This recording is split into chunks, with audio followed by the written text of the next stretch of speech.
Olá, nós vamos iniciar o módulo contábil do curso para as associações dos portadores de doenças infecciosas intestinais, né? Sendo um prazer participar desse módulo.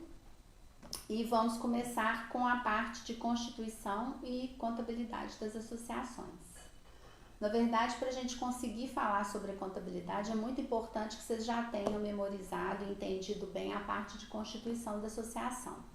Dessa forma, eu montei nos slides para vocês um passo a passo para ter certeza que vocês vão conseguir constituir a associação e a partir daí vocês poderem efetivar o que a gente vai passar relativo à parte contábil.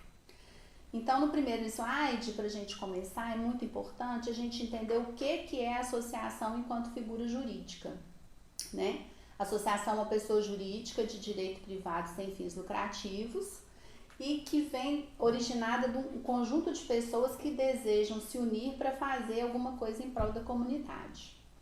Obviamente, sem mensurar e sem ter interesse em resultados financeiros, mas objetivando esse trabalho para a comunidade. Existem dois tipos de associação, a associação altruísta e a não altruísta. A associação altruísta é aquela que vai atender a uma comunidade sem restrições, ou seja, qualquer tipo de público da sua área de atuação. No caso de vocês vão estar constituindo uma associação não altruísta ou também conhecida como qualificada, quando ela é específica para o atendimento de um grupo seleto de associados, que no caso de vocês vão ser, né, os portadores de doenças infecciosas intestinais. Então, vocês vão estar constituindo uma associação não altruísta, ou também chamada de qualificada, e embora sem fins lucrativos, como todas as outras associações, eu gosto sempre de enfatizar que é possível vender produtos, é possível buscar algum tipo de renda indireta, porque o fato da instituição ser sem fins lucrativos ou de fins não econômicos não proíbe a associação de buscar algum tipo de receita. Na verdade, vocês já devem ter visto isso no módulo jurídico, o que significa ser sem fins lucrativos ou fins não econômicos, um é sinônimo do outro, é o fato das receitas e dos resultados da associação não serem revertidos de forma nenhuma para ninguém. Se eles não são distribuídos, vai ser isso que vai caracterizar a associação como sem fins lucrativos, e não o fato de vender produtos ou de gerar algum tipo de receita. A associação está prevista no Código Civil, né, que é a Lei 10.406 de 2002, que está colocada aí no primeiro slide, e ela pode ser constituída tanto por um número maior de pessoas quanto por um número menor. Então, vamos constituir a associação qualificada aí para vocês. O slide seguinte, a gente colocou um passo a passo de como constituir a associação. Eu dividi em 6 passos. O primeiro é a fase de sensibilização, o segundo a fase de avaliação, o terceiro a fase de constituição, depois a gente vai obter o CNPJ e estruturar a associação, né, administrativa e financeiramente, e por fim a gente vai para o operacional, que é efetivamente realizar a atividade que a gente previu para a associação. E eu vou explicar para vocês agora, passo a passo, cada um, né, o que significa cada um desses passos e o que vocês têm que fazer em cada um deles. O primeiro passo, que eu chamei de sensibilização, na verdade, é aquele contato inicial com as pessoas que podem ter um perfil e poderiam integrar a associação. Então, seria uma fase de captação das pessoas, de busca de pessoas que tenham o perfil e que, acima de tudo, tenham interesse, né, e disponibilização de tempo para poder integrar a associação. A estrutura legal mínima é de 3 pessoas, 3 associados, mas eu não recomendo esse número mínimo de associados porque ele é praticamente impossível de dar todas as necessidades de pessoas que uma associação precisa ter. Então, o mínimo do mínimo seriam 7 pessoas, de forma que a gente consiga integrar, né, a diretoria, o conselho fiscal, de uma forma mínima necessária, mas de qualquer forma eu recomendo como estrutura mínima ideal de 10 a 12 pessoas. Por que isso? Porque a gente vai ter que ter uma diretoria de pelo menos 3 diretores, um conselho fiscal recomendado de 6 pessoas, então já são 9 pessoas. E é sempre bom a gente ter mais pessoas na associação, além de só a diretoria, para que nas futuras eleições a gente tenha como trocar as pessoas desses cargos para não sobrecarregar muito, né? Aquele dirigente que vai ser presidente o resto da vida, porque não tem uma outra pessoa para assumir. E o objetivo, na verdade, é estar sempre buscando novos associados, no sentido de ter sempre possibilidade de executar essa rotatividade e não sobrecarregar ninguém eternamente na responsabilidade de dirigente, de estar tocando a associação. Nessa busca, vocês vão ter que definir qual que é o perfil do associado que vocês vão querer. Isso vai ter que ficar definido, inclusive, em estatuto. Então, vão ser pessoas maiores de 18, maiores de 21, vão ter que ter alguma característica específica de formação. E eu imagino que o que vocês vão querer especificar é que sejam ou portador ou familiar de portador, né, da doença intestinal infecciosa. Essa vai ser a definição do perfil. Legalmente falando, o que precisa é que seja maior, né, que portanto tenha capacidade civil, então a gente está falando de 18 anos para cima aí, mas muitas associações preferem fixar uma idade às vezes superior aos 18 em questão de maturidade, de assumir algumas responsabilidades, mas isso tudo pode ser definido por vocês no momento de estruturação do estatuto. Como que essa sensibilização vai acontecer? O ideal é que vocês convidem as pessoas que vocês acham que atendem esse requisito para uma reunião ou para uma palestra, para de forma coletiva vocês apresentarem o que é uma associação, o que vocês pretendem com essa associação a nível de prestação de serviço para a comunidade, né? Esse ideal aí filosófico do que vocês pretendem fazer, defender os direitos, né, de uma classe específica dos portadores da doença infecciosa, e aí principalmente mostrar para eles quais são os deveres, os direitos e as responsabilidades de cada associado. Eu vejo muito na realidade das associações e das instituições que eu atendo, aquela coisa, convida o associado para integrar, fala só as coisas maravilhosas da associação, e o ponto principal da transparência, que é qual é a responsabilidade que você assume no momento que você assina uma ficha de associado, ninguém passa para o associado. E aí, no decorrer desse processo todo, o que acontece? Você tem associados que não vão participar, associados que não vão apoiar, com quem você não vai poder contar, e no final vocês vão se restringir a um grupo muito pequeno de pessoas que realmente está querendo fazer a coisa acontecer.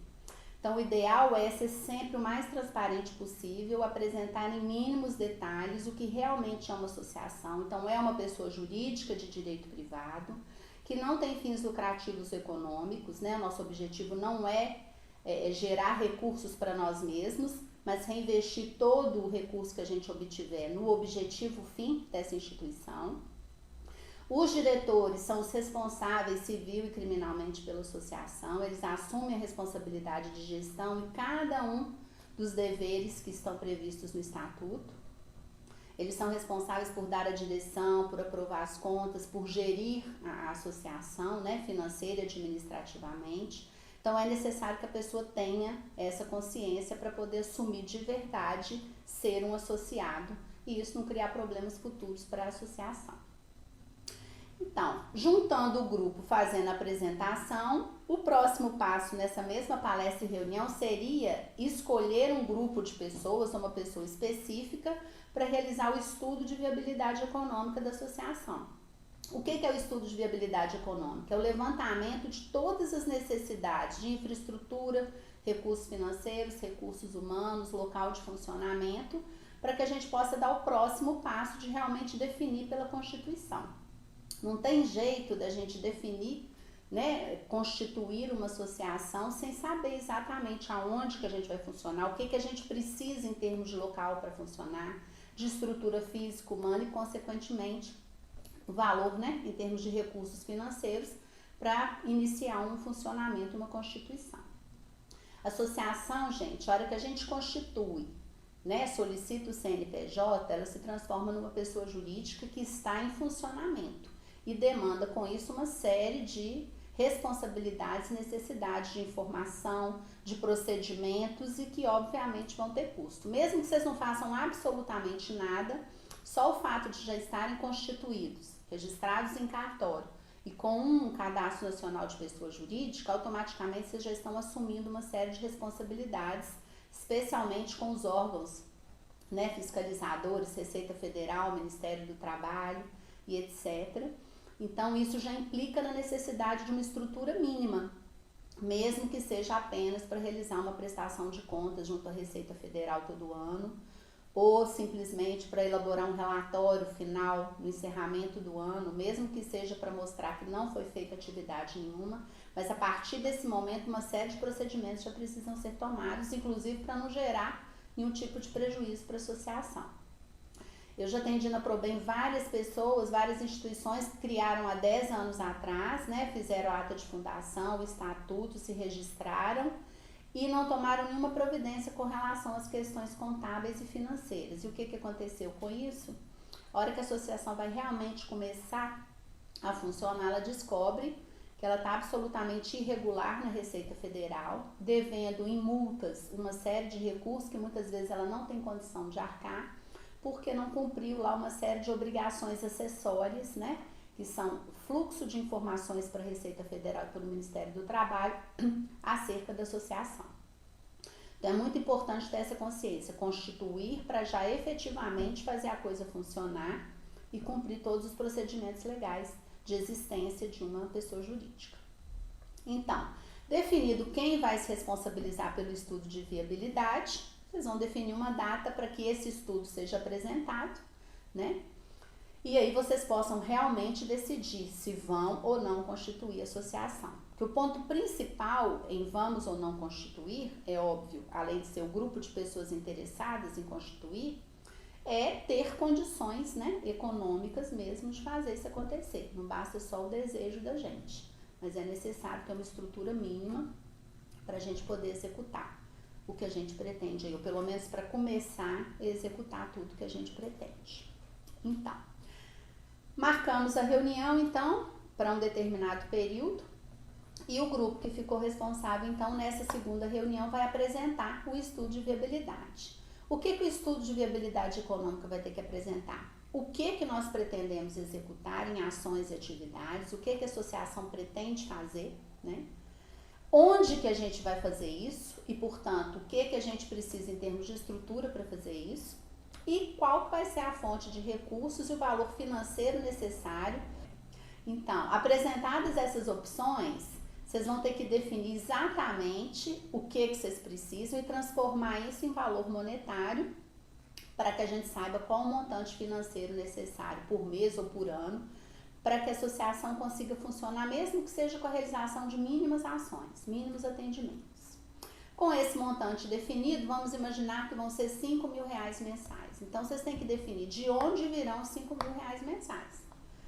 Obviamente, quando a gente está falando de uma associação, que é um grupo de pessoas que se une, se transforma em pessoa jurídica e vai efetivamente prestar um serviço para a comunidade, seja uma comunidade qualificada, seja não qualificada, a principal fonte de recursos, naturalmente, tem que ser a contribuição desses associados, né? Porque se eu resolvi me juntar a um grupo de pessoas para realizar uma atividade que é importante, fim, eu preciso de conceder também tudo que a gente necessita para realizar essa atividade. Não é só a minha vontade, o meu tempo de ir lá e fazer, mas eu também tenho que contribuir financeiramente, porque senão é impossível a gente constituir qualquer coisa sem o recurso financeiro. Infelizmente, dinheiro é necessário para qualquer coisa. Então, nada mais natural, e é para isso que foi concebida a associação, que a gente faça, né? Que cada um dos associados iniciais e futuros contribuam financeiramente. Aí vocês podem definir uma contribuição obrigatória para todo associado, então associou-se tem que contribuir obrigatoriamente por mês com X reais, ou vocês podem deixar isso livre de acordo com a decisão de cada associado. O montante, cada associado vai decidir ou não se transformar a contribuição de associados em obrigatória. Aquele associado que quiser contribuir, contribui, o que não quiser contribuir, não contribui. Eu recomendo que vocês solicitem uma contribuição de todos os associados, mesmo que seja em valor simbólico, ou mesmo que vocês deixem essa decisão por conta do associado, porque esse recurso financeiro vai ser vital, principalmente no início das atividades, para que vocês consigam efetivamente constituir a associação e colocá-la para funcionar. Então, definido então que cada associado vai fazer uma contribuição, né? Estou dando um exemplo aqui de livre valor. Vocês vão, no final dessa reunião, decidir, então, sim, precisamos de 5.000, eles vão vir de contribuição de associados, o local vai ser tal, a estrutura vai ser tal, então vamos sim constituir nossa associação. Aprovada a Constituição, então, vocês vão marcar uma futura data que vai ser realizada a Assembleia de Fundação e Constituição da Associação, da qual também vai ser aprovado o Estatuto Social que vai reger as atividades da instituição, porque o estatuto ele é a alma da instituição, é lá que vão estar todas as regras de funcionamento, o que a instituição pode fazer, o que a instituição não pode fazer, o que ela deve fazer, aquilo que ela pode escolher fazer, a estrutura administrativa, né, quais vão ser os cargos de diretoria do Conselho Fiscal, vão ser 3 titulares e 3 suplentes, que é o que a gente recomenda, vão ser menos pessoas, quais as competências de cada um desses cargos, o que vai ser função do presidente, do diretor, do tesoureiro, o que vai ser função do Conselho Fiscal, quais as datas de assembleias vão ser realizadas ao longo do ano, as responsabilidades, o que vai ser fonte de receita aceita para a instituição e principalmente a sua área de atuação.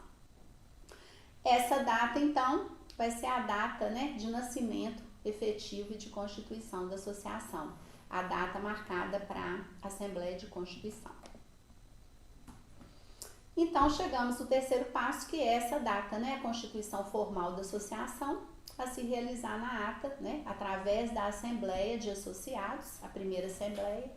Essa Assembleia, ela precisa ter uma ata de formalização dela, porque essa vai ser a ata de fundação ou de constituição da instituição. A gente usa fundação ou constituição, são nomes similares, significam a mesma coisa, então a gente pode tanto falar ata de fundação quanto ata de constituição da associação. O primeiro item que essa ata vai ter, vai ser que está sendo constituída uma associação com tais fins, né, os objetivos de vocês, a definição do nome da associação, né, ela pode ter um nome formal e um nome fantasia, ou ela pode ter somente um nome formal. E o local onde ela vai funcionar, que vai ser o local de sede, que é pré-requisito para constar na ata, bem como a qualificação dos associados. Então, dentro dessa ata vão estar, reúnem-se nome, telefone, endereço, profissão de cada um e CPF de cada um dos associados presentes na ata de fundação e que a partir desse momento vão ser qualificados como associados fundadores, né? Só existem associados fundadores nesse momento da constituição da associação.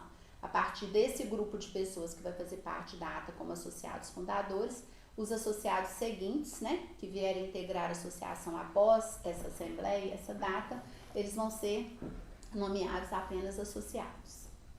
Então, a qualificação de todos os associados presentes e aí a discussão, ajuste e aprovação do Estatuto Social que foi apresentado para ser o Estatuto Social da instituição, né?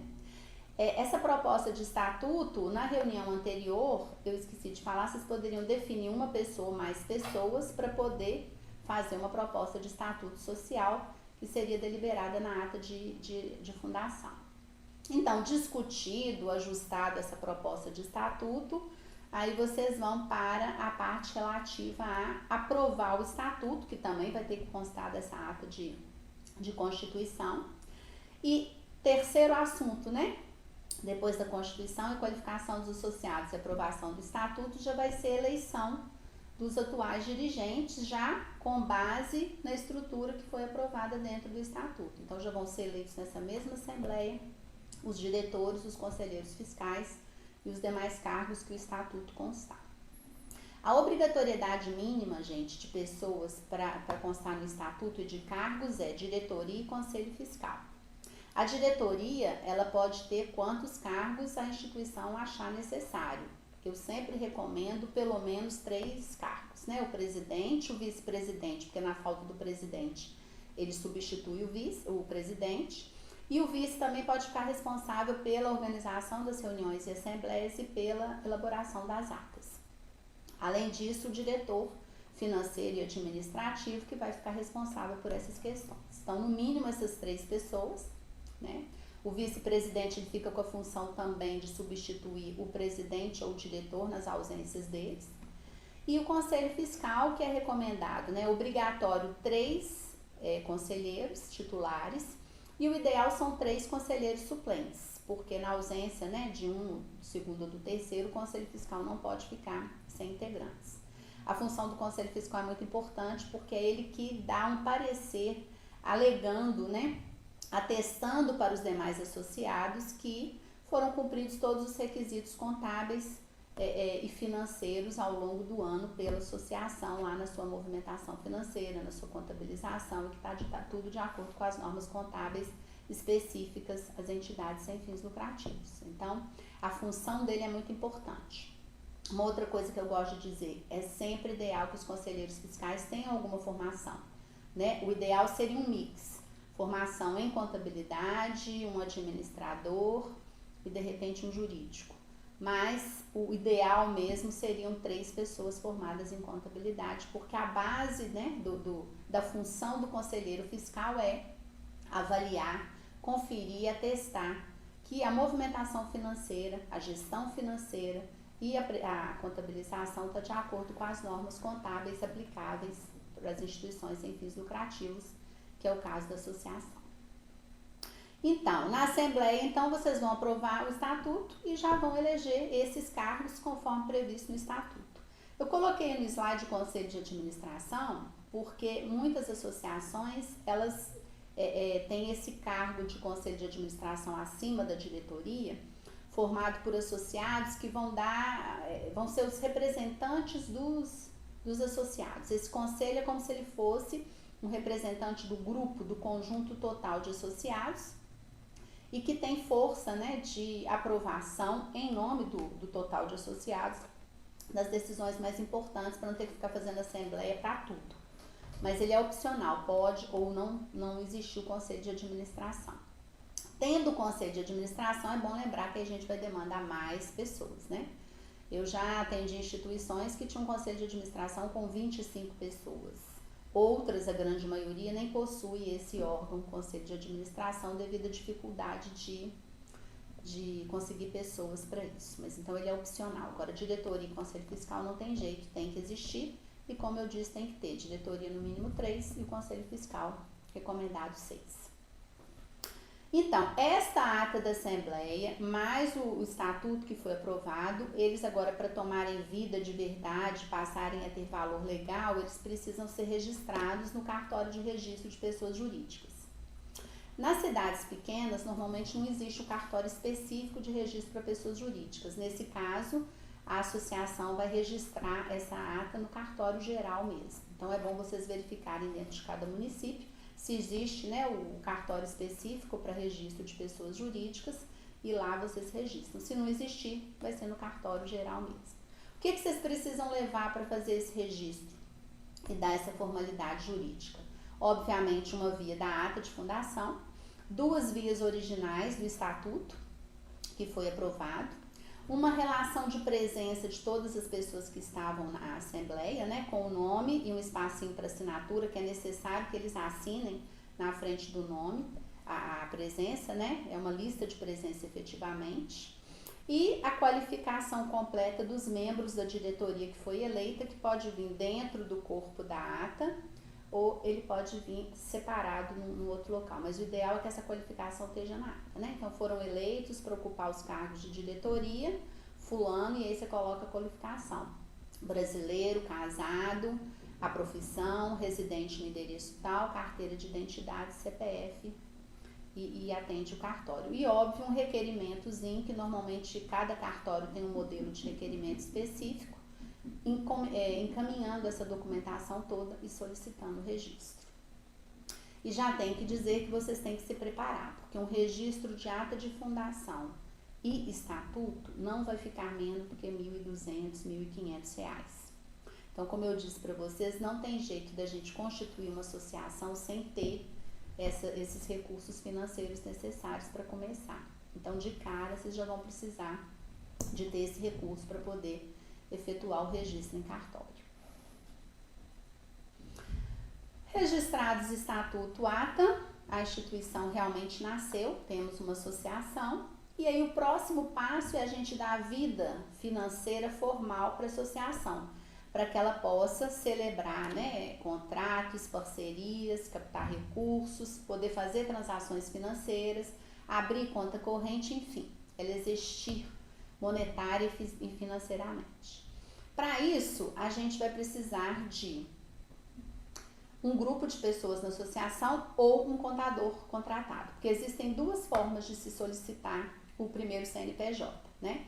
O CNPJ é o Cadastro Nacional de Pessoa Jurídica, é um cadastro que a associação vai fazer junto à Receita Federal, né?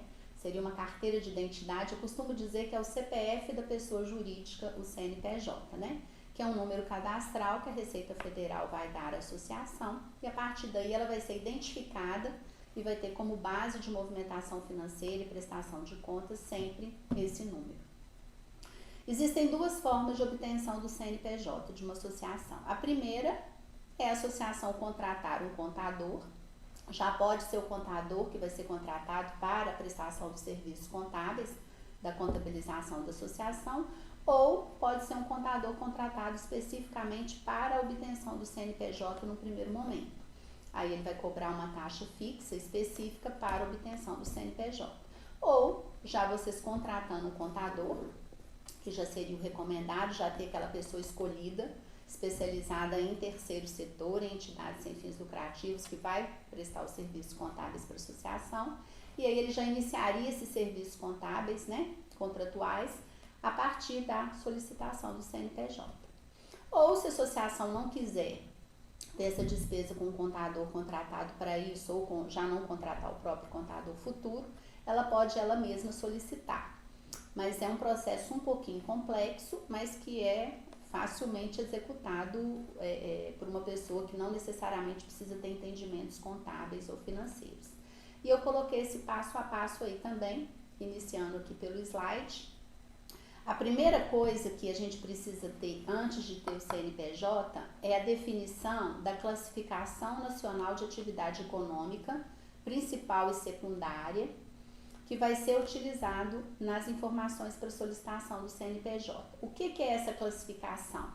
A sigla dela é CNAE, Classificação Nacional de Atividade Econômica. Então, a CNAE ela é padronizada pela Receita Federal e ela é um código de atividade econômica padrão que todos os órgãos de administração tributária utilizam para classificar dentro de um número específico as áreas de atuação. Porque senão cada pessoa ia usar uma nomenclatura específica para aquilo que ela vai fazer e a gente ia ter uma infinidade de classificações e a administração pública não ia conseguir controlar nada disso. Então, a gente vai ter que selecionar o nosso CNAE. Eu recomendo que vocês, enquanto uma entidade, né, que no meu entender está defendendo e garantindo os direitos, né, de um grupo específico de pessoas, que vocês se encaixariam como as atividades de associações de defesa de direitos sociais, cujo CNAE é esse aí do slide, 9430-8-00, e que vai representar, no caso de vocês, a atividade principal. Eu coloquei em um modelinho de CNPJ, inclusive coloquei o da Probem, que é a instituição onde eu atuo, para vocês verem direitinho aí o local aonde o CNPJ define essa data e esse código de classificação. Né? É lá, Código de Inscrição da Atividade Econômica Principal. Nesse local é que vocês vão colocar o que eu citei aí, 9430-800. Então, definido o código, nós vamos então para a ação de começar a solicitar o CNPJ. A gente consegue fazer isso tudo por internet hoje, né? A tecnologia está bem avançada. No passado, para a gente tirar um CNPJ, a gente tinha que ir à Receita Federal diversas vezes, o presidente tinha que ir pessoalmente, tinha uma série de transtornos operacionais. Hoje a gente consegue fazer tudo pela internet, com facilidade e sem nenhuma dificuldade. Então, com o CNAE 94 lá que a gente selecionou, nós vamos então realizar uma pesquisa prévia de viabilidade. Essa pesquisa, o que é? Uma consulta que a gente vai fazer, né, junto à prefeitura do município onde a associação vai funcionar, para verificação se já existe alguma atividade econômica semelhante, realizada por uma associação ou por uma outra instituição que tenha um nome ou igual ou semelhante. A prefeitura vai fazer toda essa pesquisa lá e vai nos dar a resposta positiva ou negativa. Como que a gente solicita essa pesquisa prévia de viabilidade? Através do link que eu coloquei no slide para vocês, né, que é na Receita Federal, receita.fazenda.gov.br/redesim, e tudo acontece por esse sistema.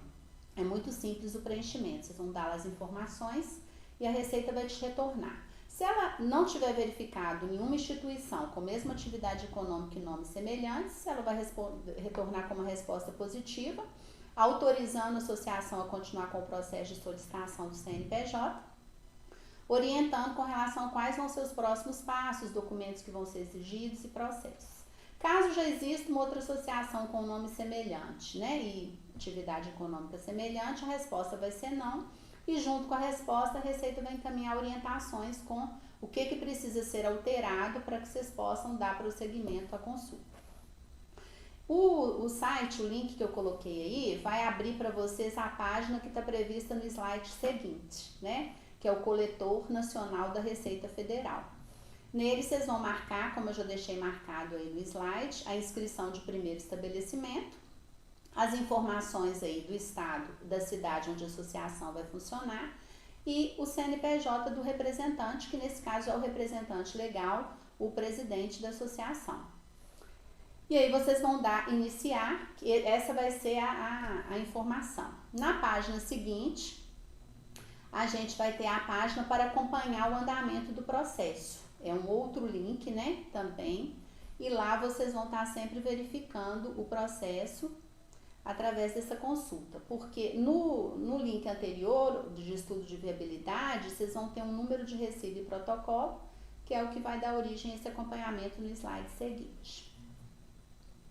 Muito bem, aprovada a viabilidade lá no Coletor Nacional, que foi o slide anterior, né? A gente consultou o acompanhamento, saiu a resposta positiva, podemos dar andamento ao processo de solicitação do CNPJ. Aí nós vamos para um outro aplicativo que é o Coleta Web, que também está com o link previsto aí no slide seguinte. Dentro desse outro aplicativo, a gente vai preencher todos os dados que são solicitados lá e todos esses dados vão constar da DBE, que é uma declaração que foi gerada no sistema junto com a viabilidade econômica. E outros dados constantes da ficha de cadastro de pessoa jurídica, que também foi preenchido no viabilidade econômica. Então, preenchendo os dados solicitados, né, tirando tanto da DBE quanto da ficha de cadastro, vocês vão lançar lá a data do evento, que é a data que vocês estão fazendo essa consulta. E não precisam informar lá no campo o número do órgão de registro, ou seja, o número do cartório para a Receita Federal, porque o próprio cartório, quando for fazer isso, vai informar. E no item natureza jurídica sujeita a registro em cartório, aí nós vamos ter duas opções. Se a ata de fundação e o estatuto já foram registrados em cartório, nós vamos informar que já foram registrados. Se eles não foram, a gente pode fazer tudo junto. Então, a gente pode deixar para registrar a ata de fundação, o estatuto e a eleição dos dirigentes, junto com o pedido do CNPJ. Porque hoje há a possibilidade do CNPJ ser gerado pelo próprio cartório nesse momento do registro inicial. Então, se o ato já está registrado, ou seja, se a gente já registrou em cartório e deixou para solicitar o CNPJ depois, aí nós vamos informar que a ata foi registrada e aí o cartório não vai ter condições de gerar esse CNPJ. Aí nós vamos ter que solicitar o CNPJ através da Receita Federal mesmo. Se a ata ainda não tiver sido registrada e, portanto, a nossa resposta vai ser não, aí o deferimento do CNPJ vai acontecer pelo próprio cartório no momento simultâneo ao registro da ata de fundação e estatuto. Só que existe um requisito, só pode fazer esse registro com emissão automática do CNPJ, o próprio cartório, se ele for um cartório conveniado com a Receita Federal. Para você consultar no seu município se o cartório que você tem lá está conveniado com a Receita, portanto pode fazer esse registro simultâneo, vocês vão entrar no link que está aí no slide, que vai dar a relação de cartórios conveniados com a Receita Federal do Brasil todo. Se o cartório for conveniado, então é só encaminhar tudo para o cartório. Se ele não for conveniado, aí vocês não vão poder fazer essa solicitação por lá, aí vocês vão ter que registrar a ata e o estatuto. Assim que tiver registrada, dá andamento do processo na Receita Federal. Se o cartório for conveniado, a única coisa que vocês vão precisar encaminhar para o cartório, além da ata de eleição, todos aqueles documentos informados anteriormente, vai ser a própria DBE, que é essa declaração que foi emitida pelo Sistema de Viabilidade Econômica. Então, como eu já tinha dito, se a ata já foi registrada, a gente vai fazer a solicitação do CNPJ direto na própria Receita Federal. Como que a gente vai fazer isso? Esse é o único passo que não é eletrônico, que a gente não tem como fazer pela internet. Nós vamos imprimir a DBE, reconhecer firma e encaminhar pelo correio a mesma para a Receita Federal, lá na repartição que já vai vir indicada na própria DBE, ou então levar pessoalmente no endereço da repartição da Receita, que está indicado lá, e protocolar naquele endereço. Como a Receita não tem prazo determinado nem específico médio para conclusão do processo, a gente recomenda que vocês estejam sempre consultando, né? Acompanhando pelo site com base lá no númerozinho de recibo que foi gerado lá no sisteminha. De qualquer forma, apesar de haver todas essas duas formas, eu recomendo que vocês informem o CNAE para um contador e solicitem a esse contador para fazer esse processo, em função dos pequenos detalhinhos de mexer com o sistema da Receita. Às vezes a gente não tem muita familiaridade, pode gerar uma série de confusões. Então, o contador que já está acostumado a fazer isso, faz com facilidade, tem todos os sistemas integrados lá no escritório de contabilidade. Então, o ideal seria solicitar. Agora, o importante é, ao solicitar para o contador, já informem o Código Nacional da atividade principal que vocês vão utilizar. Que o contador não vai ter familiaridade com essas questões específicas, e aí a gente corre o risco dele colocar lá no CNPJ um cadastro de atividade econômica que não tem nada a ver com o que a associação efetivamente vai querer fazer, e isso no futuro pode trazer uma série de problemas para a associação. Então, se for contratar o contador, informa já para ele qual que é o Código Nacional de Atividade Econômica principal que a associação vai ter. Então, conseguido o CNPJ, a gente vai dar prosseguimento agora para o quinto passo, né, da constituição da associação, que é a estruturação administrativa e financeira. Aí, se a gente ainda não tem a contabilidade contratada para prestação dos serviços contábeis mensais, a gente vai ter que contratá-la, porque isso é pré-requisito, né? Fazer um contrato com ela, pactuando tudo aquilo que vai ser necessário. Então, ela vai fazer a escrituração fiscal, vai fazer também a folha de pagamento. No primeiro momento não vai ter folha de pagamento, vai ser só a escrituração mensal da movimentação. Por que eu estou falando isso que tem que ser pactuado? Porque o valor que o contador vai cobrar da associação vai depender de quais os serviços que ele vai prestar. E no caso do serviço de folha de pagamento é o que mais encarece os serviços contábeis, né? Quanto maior o número de empregados, maior vai ser o preço que a contabilidade vai cobrar da associação, porque realmente tem um fluxo de informações e de serviço muito intenso relacionado à parte de folha de pagamento de pessoal. Se a associação não tiver, no primeiro momento, né, funcionários ou empregados contratados, provavelmente o valor contábil vai ser bem mais reduzido, considerando que a contabilidade vai prestar somente o serviço de escrituração e contabilização mensal. Então, o ideal é que a empresa de contabilidade seja uma empresa especializada em entidades sem fins lucrativos, né, ou também chamado terceiro setor, porque a legislação é muito específica para as nossas entidades. E um contador que está acostumado com outro tipo de atividade, com fins lucrativos, ele não tem vivência e conhecimento dessas questões específicas das entidades sem fins lucrativos, principalmente as relacionadas à questão tributária, né?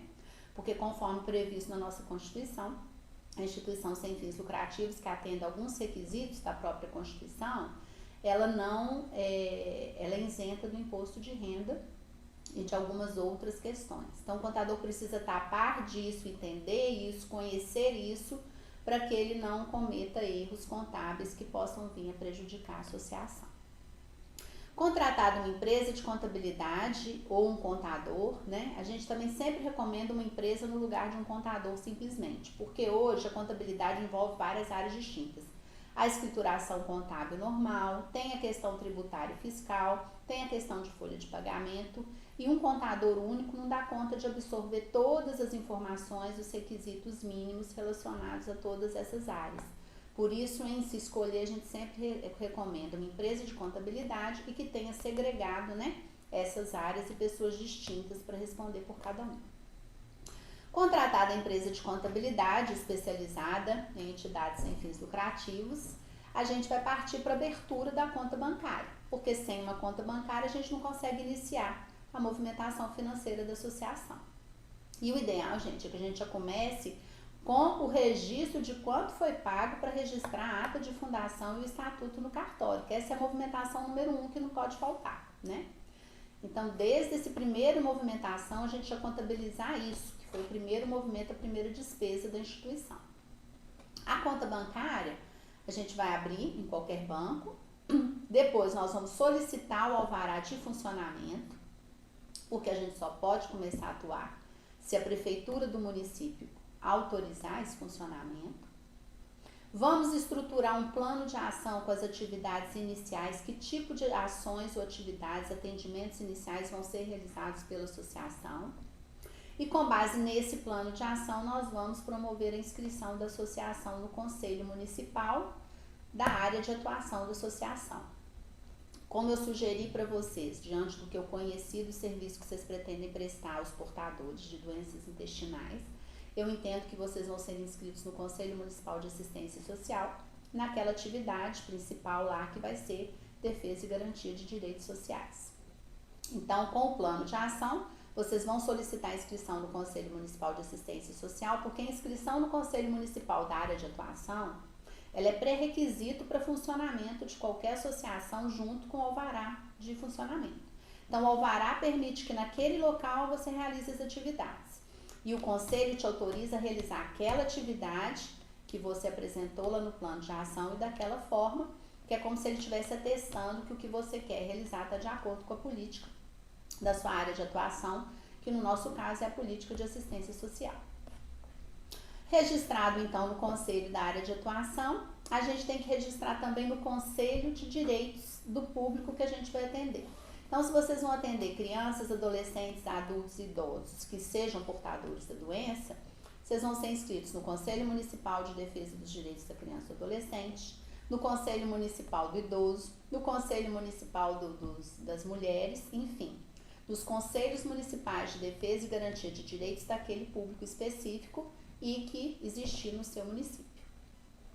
Registros nos conselhos todos ok, nós vamos definir quais vão ser os procedimentos administrativos e financeiros que vão ser adotados e seguidos pela associação no dia a dia das atividades administrativas e financeiras.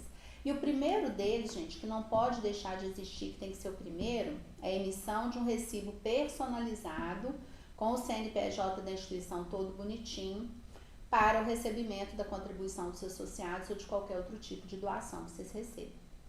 Tá? A gente tem que contabilizar toda a movimentação. Então, vamos abrir a conta bancária. Muito bem. A conta pode ser aberta em qualquer instituição financeira do Brasil, seja pública ou privada, mas a gente recomenda que sejam abertas nas instituições, né, públicas, semipúblicas, Banco do Brasil e Caixa Econômica, porque as tarifas são menores e eles tendem a fazer alguns descontos específicos para associações. Mas uma coisa muito importante, o banco não é obrigado a abrir a conta corrente para a associação. Ele abre se ele quiser. Então, vocês podem enfrentar alguma dificuldade nessa questão. Eu já vi milhares e milhares de instituições que chegam lá numa agência da Caixa Econômica Federal, falam que querem abrir uma conta para uma entidade sem fins lucrativos, né, uma associação, e o gerente não, a gente não abre, a gente não tem interesse em abrir, cria uma série de dificuldades. Então, o ideal é procurar o gerente de algum banco que vocês conheçam para evitar esse mal entendido. Por que que eles podem não abrir? Porque muitas vezes eles interpretam que uma instituição sem fins lucrativos não vai oferecer para o banco, em termos de serviço, né, e de geração de receita, aquilo que o banco tem interesse, que vai dar só trabalho, que, portanto, não é interessante para o banco ter aquela conta. Muitos outros bancos têm como prioridade não abrir em função do risco de algum escândalo, etc., em função desse passado negro que a gente teve aí, né, de envolvimento de muitas instituições com esquemas que não são interessantes, mas que acaba queimando o filme, né, das instituições sem fins lucrativos, os justos pagando pelos pecadores.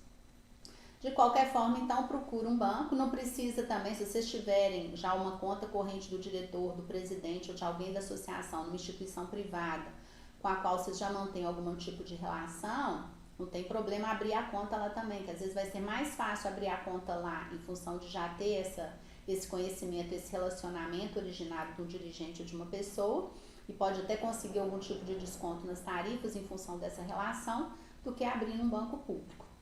Então, vocês sempre avaliarem todas essas possibilidades. O que é exigido normalmente para abertura de uma conta de uma associação? O estatuto social, a ata de fundação e a ata de eleição e posse da atual diretoria, né? Para que a ata de eleição e posse? Para saber se aquelas pessoas que estão assinando os cartões têm realmente autorização para movimentar a conta. Então, elas vão ver isso pelo estatuto, que vai dar lá competência para movimentar a conta de um determinado cargo, e na ata de eleição e posse vão ver se aquele determinado cargo é realmente assumido por aquela pessoa que está encaminhando os documentos e está assinando os cartões de assinatura no banco e realmente tem poderes para movimentar a conta. Além disso, um comprovante de endereço, né, do local de funcionamento da associação, e carteira de identidade, CPF e comprovante de endereço dos dirigentes que vão movimentar a conta, que tem poder para movimentar a conta.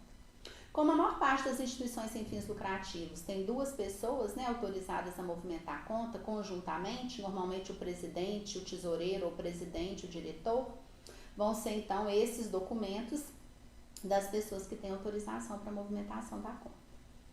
E vocês já vão solicitar no banco, porque a maioria dos bancos não vão pedir isso, não conhecem isso, não sabem do que se trata, o modelinho de declaração de imunidade tributária. Como entidade sem fins lucrativos imune ao pagamento de imposto de renda, todas as instituições, né, as associações, têm que preencher junto à instituição financeira uma declaração de que elas realmente são imunes, que elas têm todos os requisitos legais exigidos na Constituição para ser imune, ou seja, não distribuem nenhuma parcela de lucro, de resultado, de receita de nenhuma forma, que a contabilidade segue todas as normas contábeis específicas das entidades sem fins lucrativos, e a declaração vai constar isso, que ela segue esses requisitos todos. E, portanto, o banco, com base nessa declaração, que normalmente é um modelo que o banco tem, cada instituição tem um modelo específico, o dirigente vai assinar, vai entregar junto com a documentação da conta, e essa conta vai ser cadastrada lá no sistema da instituição financeira como uma conta imune. Portanto, qualquer tipo de imposto de renda ou IOF que vier a ser gerado na conta, seja imposto de renda das aplicações financeiras, seja IOF de alguma movimentação bancária, a instituição não vai ser cobrada, ela já vai estar cadastrada como imune. Abrimos a conta corrente, já temos o CNPJ, estamos prontos para começar a funcionar. E aí, primeira coisa vai ser, onde vai ser o funcionamento? Vai ter um local de funcionamento? Vai ter um espaço, nem que seja uma pequena sede para reuniões, para encontros ou para atender as pessoas de acordo com a ação que a gente estiver esperando realizar? Então, vai ter que ter a definição desse local. O que esse local vai precisar em termos de móveis, equipamentos eletrônicos, né? Cadeira, mesa, computador, o que vai ser? E qual é a equipe mínima de profissionais que a gente vai precisar nesse primeiro momento para poder fazer esses atendimentos e prestar esses serviços, né? Com isso tudo estruturado e definido, a associação está pronta para iniciar as atividades e começar a atender. E claro, como toda instituição, seja com ou sem fins lucrativos, ela tem que ter uma gestão técnica e profissional eficiente, além do comprometimento, obviamente, social com aquilo que ela deseja realizar. Esse ponto é vital, gente. E se a associação já começa nesse passo a passo, de forma organizada, já emitindo recibo desde o início da primeira contribuição de associado, já contabilizando tudo desde o início, tendo um contador já contratado para fazer todo o fluxo de informações para a Receita Federal, evitando multas pela não informação de alguns detalhes da associação, a chance de vocês terem um crescimento aí fantástico, correto e efetivo é muito grande, e de estar sempre crescendo para frente. Então, sempre emitir recibo, contabilidade, tudo direitinho.